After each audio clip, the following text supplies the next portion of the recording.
menyampaikan kita selamat dan bahagia di dalam surga. Takwa tadi itu melaksanakan segala perintah Allah zahir dan batin, menjauhi segala larangannya zahir maupun batin. Ringkas saja takwa itu, tapi maknanya luas. Saking pentingnya takwa itu, karena itu jalan kebahagiaan kita, jalan keselamatan kita. Kita ini wajib ibadahi seminggu sekali supaya takwa. Yalah, hari Jumat tuh ada sah khutbahnya bila kada badahi takwa. Wasiat bitaqwallah. Usikum wa nafsi bitaqwallah. Jadi boleh. Aku wasiatkan kepada kalian dan kepada diriku pribadi, ujar Hatib, untuk selalu takwa kepada Allah. Karena takwa itu satu-satunya. Jadi syukur itu kita buktikan dengan takwa itu di antaranya. Nah kemudian supaya kita banyak bersyukur kepada Allah, bisa-bisa kita mengingatkan kebaikan Allah. Bila katuju mengingatkan kebaikan Allah, di situ akan terbuka lorongnya syukur. Wa amma bi ni'mati rabbika fahaddits. Adapun dengan nikmat Tuhan engkau sebut dan kisahkan. Ini kita ingatkan, kita cari dan kita kisahkan. Jadi beruntunglah orang yang hidup ini katuju mengatakan dan mencari yang baik-baiknya. Namun mencari yang sakit bertanya ada. Takuni jangan apa aritan masing-masing ada. Ya Allah ada seikung sakit litohor aritan. Anak sikap pohon bulu sudah saatnya setakan. Ada aritan parut ya sama ulah-ulah. Berataan menghapun bau kaya hebin ada jaritan. Nah tapi kita disuruh berusaha mengatakan itu banyak lagi yang nyamannya. Ya Allah kurang dahari tapi yang berdatang di paumaan luka di betis inggenalan napa aja banyak nawaras juga lagi ya. Ya kata jangan mengatakan sakit di betis luka tadi nang waras banyak aja masih supaya apa maksudnya itu bersyukur hidup caranya banyak mengingati nikmat Allah. Nah hari ini kita memaulidan, hari ini kita mengadakan peringatan Rasulullah SAW. Itu adalah mengingatkan nikmat Allah yang terbesar. Ya, kan Tuhan menyuruh kita mengingatkan nikmat. Tuhan menyuruh kita menceritakan, mengisahkan nikmat. An wa amma bi ni'mati rabbika fahaddits. Adapun dengan nikmat Tuhan engkau kisahkan. Siapa nikmat yang terbesar itu apa? Nikmat yang terbesar itu adalah Rasulullah SAW diutus ke permukaan bumi. Ya kita mengisahkan saja. Ini sama dengannya mengisahkan nikmat tadi. Itu dalil namanya. Tapi maulidan. Siapa mendahkan maulidan kada berdalil mengisahkan Nabi, menyebut Nabi. Nabi itu adalah ainun nikmat, ainun naim, nikmat yang nyata. Rasulullah itu nikmat yang besar, nikmatul kubra alam alam. Jadi kitabnya itu. Nah, mengisahkan tentang Rasulullah. Kemudian salawat dan salam semoga senantiasa terlimpah dan tercurah kepada junjungan kita Nabi besar Muhammad SAW beserta para keluarganya, sahabatnya dan para pengikutnya ila yaumil qiyamah. Rasulullah SAW lahatan khutbah lalu ada nang batakun. Ya Rasulullah, mata sah. Ujar laki-laki tadi wahai Rasulullah, tapilah hari kiamat. Lalu ujar Nabi ma'atat talaha. Wahai laki-laki, apa yang engkau persiapkan untuk menghadapi hari kiamat? Ujar si laki-laki la syai'a. Ada apa-apa ya Rasulullah? Uluni sembahyang nang wajibnya aja, puasa nang wajibnya aja, ibadah-ibadah tuh kada banyak juga. Illa innahimullah wa rasulah. Tetapi ulun cinta kepada Allah, cinta kepada Rasulullah. Nah apa jawab Nabi? Anta ma'aman ahbabta. Engkau akan beserta orang yang engkau cintai. Nah jadi harapan kita bermaulidan, kita memperingati Rasulullah, kita mengagungkan Rasulullah. Mudahan ini bagian daripada tanda cinta kita kepada Rasulullah. Nah dari cinta itulah besar harapan kita berkumpul sama Rasulullah SAW. Nah tetapi Orang itu kan bisa cinta itu secara umum kan pasti ada alasan, ya lah. Ada mau ujuk-ujuk langsung jatuh cinta, ada mau? Pasti ada alasan untuk cinta itu. Ada mau, ada patuh langsung I love you, ada mau? Pasti ada alasannya untuk cinta, ya Allah. Pasti itu. Orang yang cinta tanpa alasan itu hanya kiong racun atau gelimbuai kuning, kiong mas. Kenapa dalam hati kiong masnya lakas mana jadi lakas benar bukan. Oh, soalnya ada lagunya. Dasar kau kiong racun, orang kena ngajak tidur. Hanya patuh lu sudah membawa kawin. Kiong racun itu kan hanya nagatok kiong ini kawinnya benar kan? Aduh baru patuh. Kalau kami orang mana ikam nih kiong? Ada punya larut kita tatamu kiong ini kawin minta luar. Kita berkumpul harus tatamu pulang kiong nang di mana kan? Kawin pulang. Amun kucing kan bawanya. Mun kiong racunnya kiong mas itu. Ada baru patuh kawin. I love you kayaknya. Itu tuh kan benar kan? Jadi. Nah tapi kalau manusia kada bisa gitu. Pasti ada alasan. Contohnya, nah kalau bini ada ya kemanakan ajil ikan di situ. Lihat dulu orang yang main ya. Nah ya Allah. Ada mau sembarangan pasti ada alasan.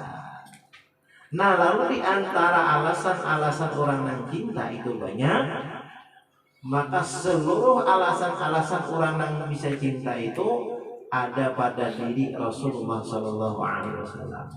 Maka Rasulullah itu orang yang paling berhak dicintai dalam segala alasan.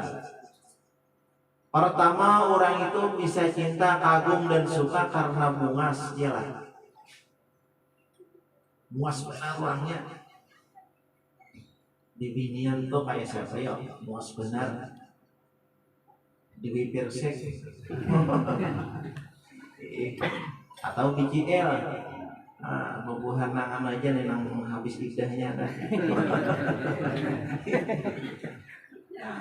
Kagum ya kalau muas benar. Lalakiannya siapa? Artisnya Farel barang bapak. Punya hubungan artis lah muas. Kan orang bisa kagum, bisa wah ya kalau bisa jatuh cinta. Bungasnya manusia itu muntian hendak tahu Allah ciptakan rupa kebungasan rupa itu lalu dibagi dua, dijulung lawan Nabi Yusuf alaihissalam sabalah surangan, sisanya sagan manusia sadunian berbagi sedikit surang.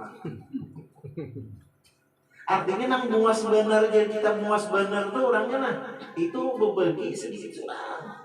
Tapi kan kita sudah sekagum itu melihat rupa bungas.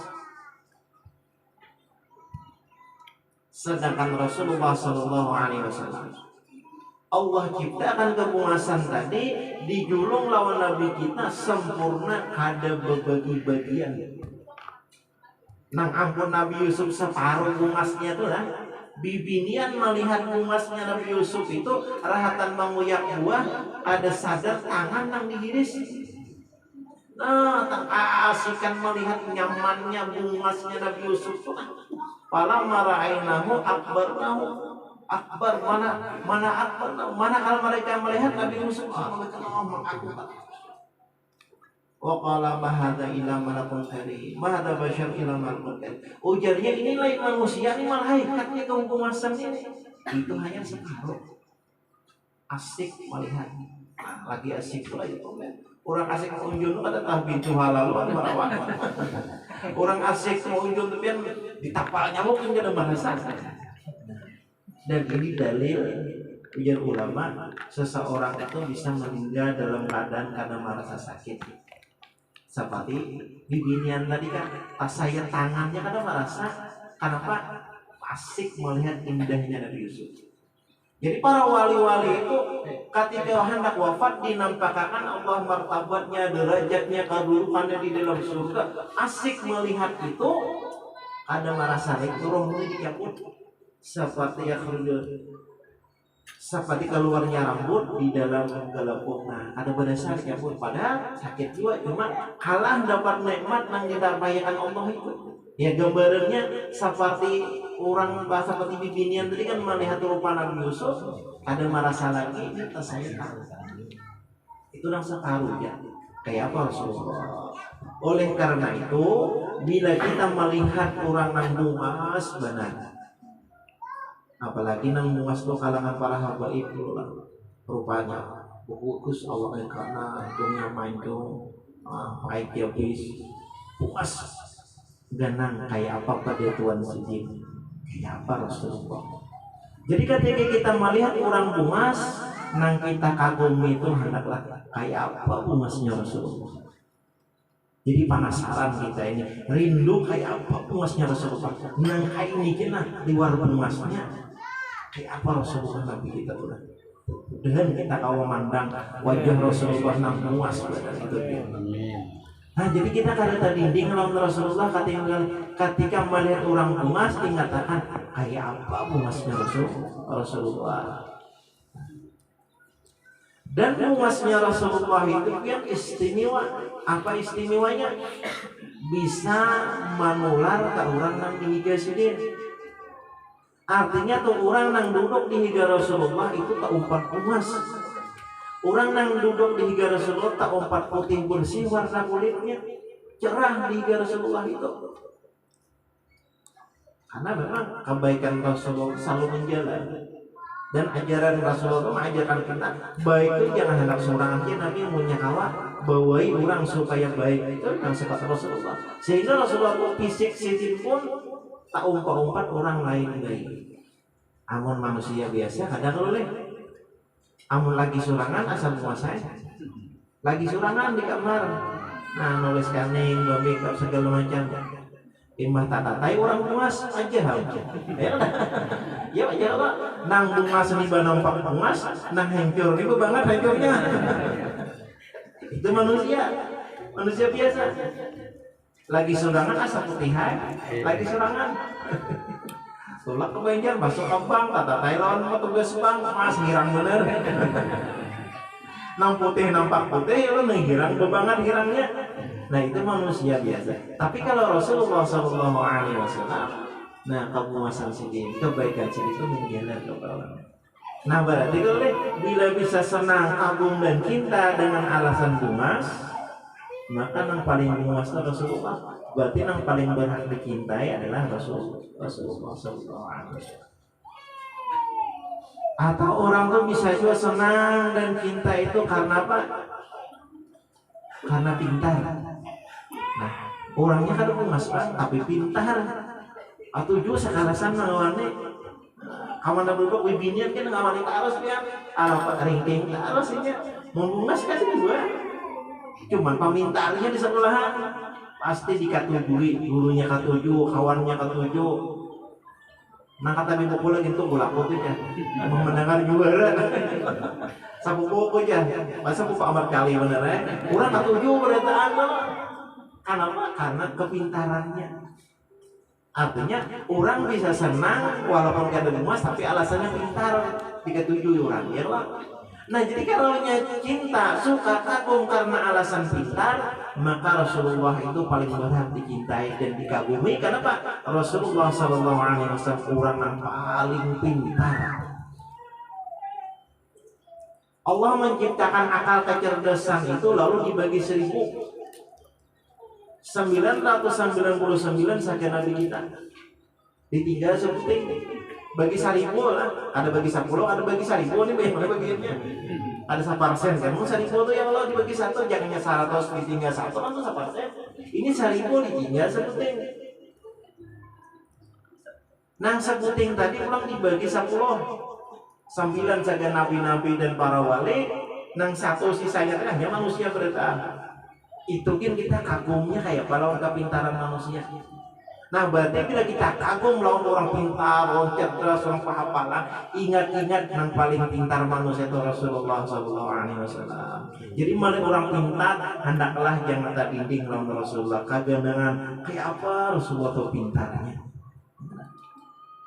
Rasulullah itu menyusun strategi, menyusun siasat, mengatur dan mendidik masyarakat dalam jangka 23 tahun itu berubah 180 derajat perilaku manusia. Manusia itu asalnya pian bakalahi hari-hari, saling dendam mendendam. Makanya bahari itu bila beranak bibinian langsung panik. Kenapa? Karena kada awan boy bakalahi.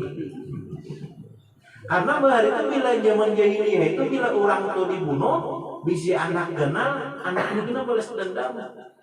Itu kena harapannya apa yang membalaskan dendam kuitan. Itu kan gawean orang zaman jahiliyah itu, tradisinya sudah kayak itu. Nang kuat menyakiti kepada nang lemah. Hari-hari gitu, mengalami saling dendam turun-temurun. Rasulullah dihadirkan ke masyarakat mana itu coba. Padahal Rasulullah itu bukan dari kalangan orang apa namanya, bukan kalangan orang nambah pangkat berdahulu ketika itulah nang datang di situ tuh nah yatim pulang. Jika bahasa kitanya, orang kadang menyangka kalau itu menjadi pemimpin dari awal tuh. Lahir kan dengan yatim, 4 kain, 4 paman. Ternyata Rasulullah yang dihadirkan kayak itu. Dengan kecerdasan Rasulullah sehingga sahabat tadi dilajari, dididik, dikawani dalam 23 tahun itu, maka nang asalnya berkelahi, bermusuh, saling membunuh tadi, akhirnya nang kaya badang sanak. Bahkan mau bakalah lawan kawan. Sampai kan diriwayatkan ketika itu Banyuwangi ada banyak hendak minum nih. Ketika perang hendak minum kaganangan tatayan nih. Kalau kawan tak haus, kawan dia minum, aku bakalah. Kalau aku nih haus saya, cuma kalau kawan dihigani lebih haus pada aku, berarti nya nang paru banyu. Julung na saikong. Nang saikong gak julung ke perasaan. Kalau aku nang dihiga aku nih lebih haus pada aku. Sampai dalam lihat tabul klik ke asa rila bakalan untuk kawan. Ada kisah kalau ketika sahabat dihilangi tamu, sahabat ini pian nasi itu cukup surangan aja makan. Itu supaya kenyang tuh nah hanya cukup surangan makan. Lalu ada sahabat berhilang, kawan berhilang. Nasi itu jenang lagi umanya, kainalah. Kan tahu kalau makanan kita tuh segan cukup seikongnya supaya kenyang. Kamu dibagi kada kenyang. Jadi kita bakal lahir lawan tamu tuh nah. Kayak apa caranya? Kita bila hendak makanan mati lampu. Jadi sahabat tadi mau isi piringnya. Nah jadi aku pura-pura makan. Jadi mati lampu. Sebab pilihnya aku kada makan, sahabat tadi ya tak ada aku makan. Jadi pas sudah itu dimati lampu, nah mati lampu habis minyak bakal dapat kita makanan. Lalu si sahabat tadi disuruh makan piring berisi, tuan rumah pura-pura makan. Tamu makan mujuran, seorang pura makan. Sebab bila kada makan, tamu kada akan makan. Sampai segitunya nih didikan Nabi ini hakun bakalah lawan kawan. Asalnya